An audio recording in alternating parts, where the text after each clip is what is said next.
Voilà, mais juste, je prends 2 minutes pour expliquer à ceux qui vont voir sur YouTube. Ce soir, c'était donc encore une étude interactive. Donc ce que je vous propose, c'est de travailler sur les textes comme les groupes l'ont fait. Donc vous mettez en pause, quand je vais vous donner les textes, vous pourrez mettre en pause. Et puis après, vous travaillez dessus. Puis ensuite, vous écoutez la conclusion. Donc il y avait 4 groupes. Un premier groupe qui a travaillé sur Jean, chapitre 11, versets 38 à 57. Un deuxième groupe qui a travaillé sur Actes, chapitre 2, versets 1 à 13. Un troisième groupe qui a travaillé sur Luc, chapitre 16, versets 19 à 31. Et puis un quatrième groupe qui a travaillé sur Actes 4, 23 à 31 et Actes 5, 12 à 16. La question c'est, sur chacun de ces textes, il faut se limiter à ces textes pour répondre. Les miracles sont-ils la solution pour convaincre de l'existence de Dieu? Voilà, travaillez bien, mettez sur pause et puis après, vous remettez en route la vidéo et vous aurez les conclusions qu'on a pu émettre les uns les autres. Je reviens vers vous. Donc, le mot miracle en grec, c'est le mot séméion et littéralement ça veut dire signe. Ça veut dire preuve ou ça veut dire signature. Et en fait, le miracle, c'est un moyen que Dieu utilise pour signer son existence à un moment donné. Ce n'est pas quelque chose pour épater la galerie, c'est vraiment quelque chose pour prouver qui il est. Donc c'est dans cette optique qu'on veut parler du miracle. Le groupe 1 donc, était concerné par la résurrection de Lazare, et on voit que effectivement les réactions, vous l'avez très bien dit dans vos conclusions, les réactions peuvent être différentes d'un individu à l'autre. Et ce qui a été dit est très juste tout à l'heure, c'est que ça dépend de notre cœur et de notre ouverture pour recevoir le miracle. Parce qu'il y aura toujours devant les miracles les gens qui sont crédules et puis les gens qui sont incrédules, qui sont cartésiens, qui vont raisonner. Et puis il y a aussi des fois des choses qui nous aveuglent et qui veulent nous empêcher de reconnaître que Dieu a fait le miracle. Donc ce qu'on voit au verset 45, c'est que d'abord il est dit que plusieurs Juifs ont cru en Jésus. Donc là, il ne s'agit pas simplement de reconnaître un miracle, mais ça leur a permis de croire en Jésus. Donc ça, c'est une chose importante, parce qu'en fait, le but des miracles, c'est que les gens puissent croire en Jésus. Hein, c'est pas de dire oh, venez à l'église de Colomiers, il y a des trucs surnaturels qui se passent.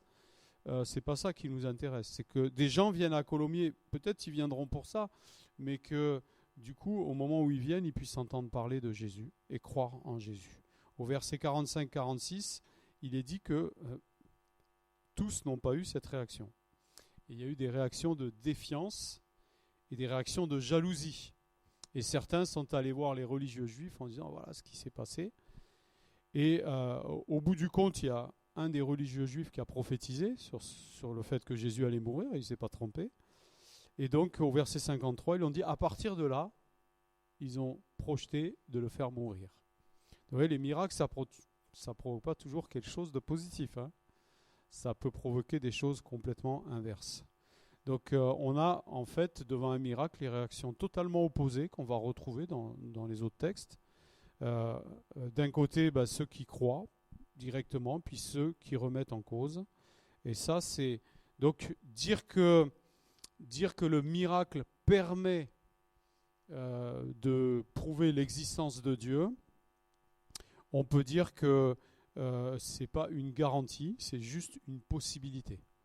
Et là, on parlait juste, parce que vous avez commencé à parler de conversion et tout ça, on parlait juste de prouver l'existence de Dieu. D'ailleurs, quelqu'un, je crois que c'est Thomas, qui a bien fait la distinction. On peut être épaté par un miracle, croire que c'est Dieu qui l'a fait, mais pour autant ne pas décider de suivre Jésus. J'ai connu, lorsque j'étais dans une autre église, un jeune qui a été miraculé à la naissance. Il était déclaré comme mort, il ne pouvait pas vivre, et en fait l'église a prié, Et ben voilà, il est encore en vie aujourd'hui. Et ben, il est arrivé, il a entendu cette histoire en grandissant, qu'il est un miraculé, que c'est Dieu, il en a eu la preuve, etc. Mais quand il est arrivé à l'âge adulte, ben, pour autant, il ne s'est pas converti. Il a été atteint d'un cancer et le Seigneur a permis, je ne vais pas dire le Seigneur l'a guéri, mais il a permis qu'il soit guéri du cancer au travers de la médecine. Et ben, il ne s'est toujours pas approché de Dieu. Donc, voilà. Dans le groupe 2, il était parlé de la Pentecôte, donc où on voit un peu le même scénario, avec un miracle qui se produit, puisque au-delà de la Pentecôte elle-même, de la visitation du Saint-Esprit qui est déjà un miracle en soi, un grand miracle, bien il y a la manifestation du parler en langue, qui est un parler en langue particulier, puisqu'il s'agit de la xénolalie, c'est-à-dire des personnes qui deviennent capables de parler dans une langue qui est connue, mais qu'ils n'ont pas apprise. Et en fait, c'est exactement ce qui se passe là, puisque les différentes nationalités, on était à la Pentecôte, donc il y avait des Juifs qui arrivaient de partout, de différents pays autour, et donc tous ne parlaient pas la même langue, mais les apôtres ont commencé à louer et dire les merveilles de Dieu dans les langues de ces personnes qui venaient, et c'était des Galiléens sans instruction, et donc les gens savaient très bien que ce n'était pas possible qu'ils sachent parler toutes ces langues-là. Et donc le miracle était évident, et donc certains ont cru, enfin ils ont cru qu'il se passait un miracle. Il n'est pas dit qu'ils ont cru en Dieu tout de suite, mais ils ont cru qu'il se passait un miracle. Bon, normalement s'ils venaient à la Pentecôte, ils étaient déjà croyants. Ils croyaient en Dieu. Ils ne croyaient peut-être pas en Jésus, mais ils croyaient en Dieu. Et ces miracles ont touché certains, par contre d'autres sont restés sceptiques.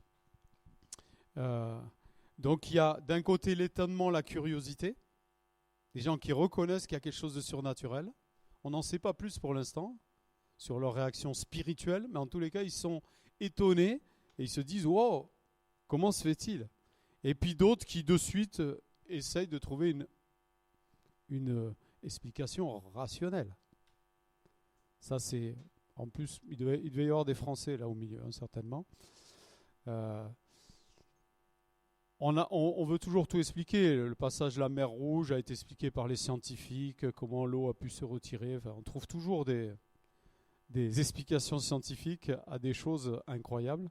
Et comme vous l'avez justement dit, je l'avais noté aussi, comme si le fait d'avoir bu un bon coup nous permettait de parler des langues étrangères. Ça me rendrait bien service. Je forcerai un peu sur l'alcool quand je vais voir ma fille en Angleterre. Ça m'aiderait. Mais je ne pense pas que ça marche. En tous les cas, ce qu'on voit, c'est que dans cette situation, on ne peut pas dire qu'en voyant le miracle de la Pentecôte, il y a des gens qui ont cru. Il y a des gens qui ont remarqué qu'il y a quelque chose de surnaturel qui se passait, mais dire qu'ils ont cru, non, pas pour l'instant. Mais ce qu'on peut dire, c'est que grâce à cela, leurs cœurs ont été ouverts, il y a une ouverture qui s'est créée pour qu'ils puissent écouter Pierre qui va prêcher. Et nous savons, versets 37 et 41 du même chapitre, verset 37, il est dit, ils eurent le cœur vivement touché, et au verset 41, il est dit que ce jour-là, 3000 personnes ont donné leur cœur à Jésus. D'accord ? Donc, c'est évident que les miracles, on ne peut pas dire que les miracles peuvent convaincre de l'existence de Dieu, encore moins nous amener à croire et à suivre Jésus, mais en tous les cas, ils sont un terrain favorable pour que la parole puisse être annoncée et que des cœurs soient disposés. En tous les cas, la Pentecôte, c'est une évidence. Parce que ce n'était pas gagné. Dans la situation à Jérusalem à l'époque, vis-à-vis des disciples de Jésus-Christ, il faut vraiment se remettre dans le contexte. Comment c'était imaginable qu'un disciple puisse parler devant tout le monde alors qu'ils étaient recherchés, et puis amener autant d'âmes à la conversion. C'est extraordinaire. Donc là, il y a un miracle. Dans le groupe 3, il est parlé donc de cette parabole que donne Jésus avec le riche et Lazare, le pauvre, qui donc les deux se retrouvent dans l'au-delà, un en enfer, un au paradis.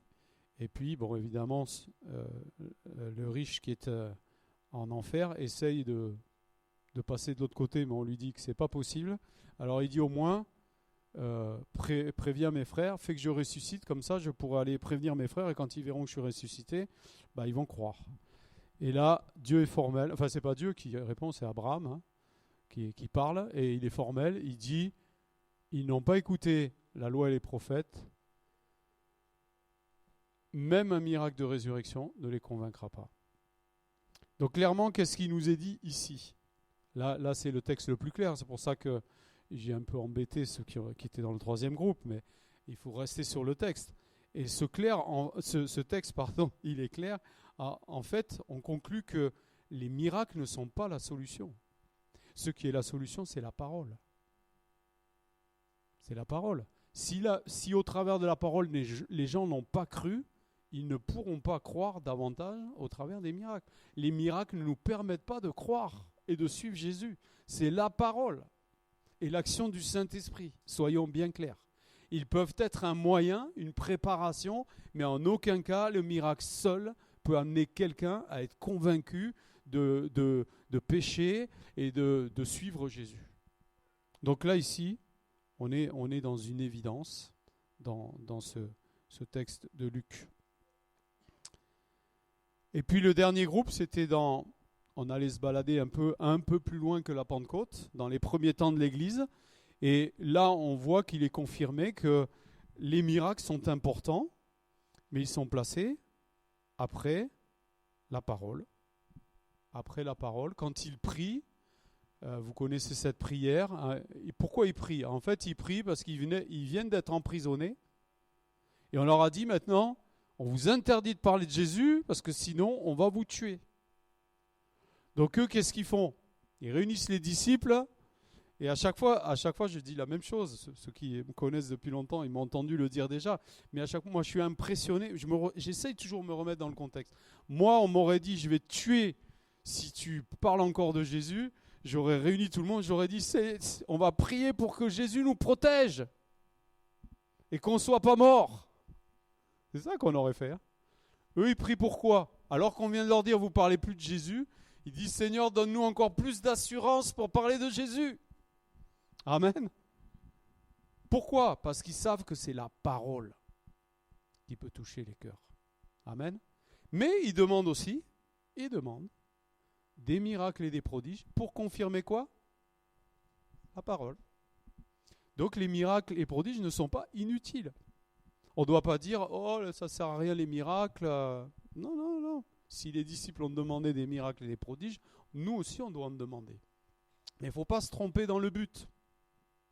C'est ça qui est important. Il ne faut pas se tromper dans le but. Et puis après, comme il a été dit aussi par Jonathan, clairement, on voit la corrélation. Il se faisait des grands miracles par les mains des apôtres et le nombre augmentait. Donc il y a quand même une corrélation entre les conversions et les miracles, même si ce n'est pas le miracle directement qui amène à la conversion, le miracle a été utile. Hein ? Et on voit que Jésus lui-même a fait des miracles. Par contre, vous vous rappelez ce qu'il disait la plupart du temps aux miraculés ? Les sœurs disaient,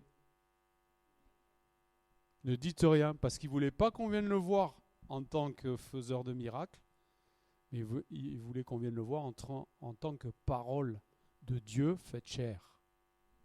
Amen.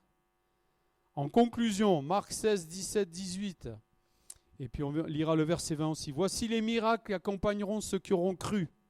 En mon nom, ils chasseront les démons. Ils parleront de nouvelles langues. C'est la Pentecôte qui est décrite. Ils saisiront des serpents. S'ils boivent quelques breuvages mortels, ils ne leur feront point de mal. Ils imposeront les mains aux malades et les malades seront guéris. Amen. Donc c'est uniquement les apôtres, ça. C'est ça qui est écrit ? Hein ? Tous ceux qui auront cru. Ok ? Et puis il est dit à la fin, ils s'en allèrent prêcher partout. Donc la parole en premier, toujours. Le Seigneur travaillait avec eux et confirmait la parole par les miracles qui l'accompagnaient. Dieu nous a donné des pouvoirs surnaturels, c'est pour que nous les utilisions. les miracles viennent confirmer la parole et non l'inverse. Ce qu'on doit chercher, c'est la parole et la confirmation de la parole et pas les miracles.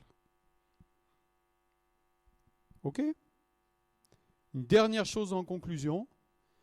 Tout cela est important parce que ce qui doit fonder notre vie, c'est la parole. Ce ne sont pas les miracles. La parole, elle ne change pas, elle ne bouge pas. Elle demeure éternellement. Un miracle, vous pouvez jamais être sûr qu'il va avoir lieu. Ce n'est pas vous qui commandez les miracles, c'est Dieu. On voit l'expérience de Paul, 1 Corinthiens 12, 7 à 12, ça nous décrit l'expérience de Paul. Et dans le même texte, il est dit, à la fin, vous allez jusqu'au verset 12, il est dit que par la main de Paul, il est en train de défendre son ministère, il dit, par ma main, s'est accompli beaucoup de miracles. Mais juste avant, il dit, mais j'ai prié pour moi, pour mon problème, et Dieu m'a dit, ma grâce te suffit. Donc si sa foi était basée sur les miracles, le pauvre Paul, sauf que sa foi était fondée sur la parole. Et il va dire, c'est dans ma faiblesse que Christ peut se glorifier. Amen. Et il dira un peu plus loin, au Philippiens chapitre 4, 12 et 13, j'ai appris à vivre dans l'abondance, mais j'ai aussi appris à vivre dans la disette. Et il y a des temps d'abondance de miracles, et il y a des temps de disette des miracles. Et si on n'est pas capable de garder la foi dans les temps de disette, c'est parce qu'on n'est pas appuyé sur la parole, on est appuyé uniquement sur ce qu'on voit, ce que nos yeux voient, les miracles.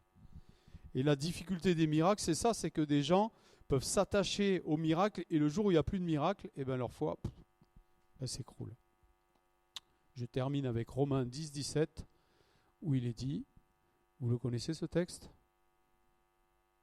La foi vient de ce qu'on entend, et ce qu'on entend vient de la parole de Christ. Amen. Ce ne sont pas les miracles qui fondent notre foi. Ils viennent encourager, ils viennent consolider, conforter notre foi. Quand on voit un miracle, ça fait du bien. On se dit, je sais en qui je crois, et ça fait du bien. Mais ce n'est pas le fondement. Le fondement, c'est la parole. D'accord ? Que Dieu soit béni. On prie ? Seigneur, merci parce que ta parole, elle est riche d'enseignements. Seigneur, pardon parce que parfois nous avons tendance à laisser la possibilité des miracles de côté. Parce que c'est vrai, nous sommes peut-être dans une période de disette à ce niveau, mais Seigneur, on ne veut pas oublier que tu as dit que ceux qui auront cru pourront accomplir des miracles en ton nom. Et nous voulons rester à ta disposition. Nous voulons rester dans cette attitude de dire, Seigneur, si tu as besoin de m'utiliser pour un miracle, alors fais-le. Parce que je veux que ton nom puisse être glorifié et qu'au travers de ce miracle, des gens puissent être conduits à écouter ta parole et pouvoir te connaître tel que tu es, être convaincu de péché et te suivre. Nous voulons te remercier ensemble, Seigneur, pour ta parole, parce que c'est elle qui fonde notre foi. Et elle ne bouge pas. Elle n'est pas aléatoire. Elle est toujours la même. Et c'est elle qui convainc les personnes de pécher avec l'action du Saint-Esprit. Merci Seigneur, encore nous avoir parlé ce soir. Raccompagne-nous maintenant et que chacun puisse être en paix et dans cette foi qui est fondée sur ta parole. Merci Seigneur.